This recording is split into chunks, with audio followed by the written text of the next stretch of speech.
Good morning po sa lahat. Ang vlog ko po ngayon ay about jewelry collection for this month of February 2024. Ito po yung nabili ko po ngayon sa month of February for another gold investment po. Ito pong 5 item is hikaw na diamond cut, dangling earring, and ito po star dangling earring at another heart earring, at saka ito po pendant na butterfly, at ito po heart na pendant. Ito po yung nabili ko February 2024 gold jewelry collection for February 2024. Ito pong dangling tiktak ay nabili ko po sa pawn shop na subasta. So may 10% discount po ito.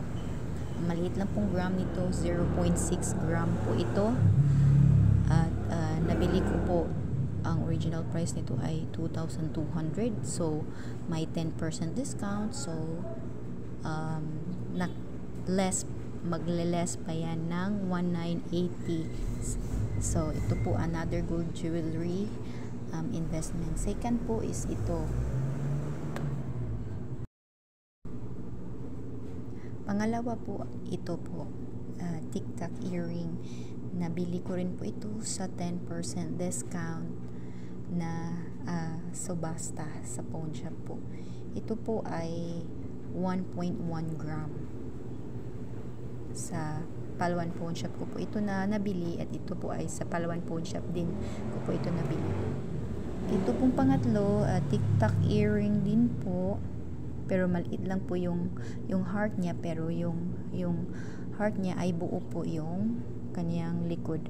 So ito po ay sa Cebuana ko din po ito nabili, 10% discount po. Ito po ay I think ito po ay 0.6 gram. Tingnan ko po. 0.7 gram po ito. 0.7 gram po. 10% discount po sa pawn shop. So ito naman po binili, mga lightweight lang po ang binili ko kasi may yun lang po yung budget ko, so lightweight lang po. So ito po ay isang pendant na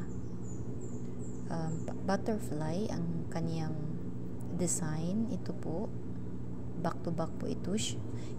So 10% discount din po yung nabili ko. So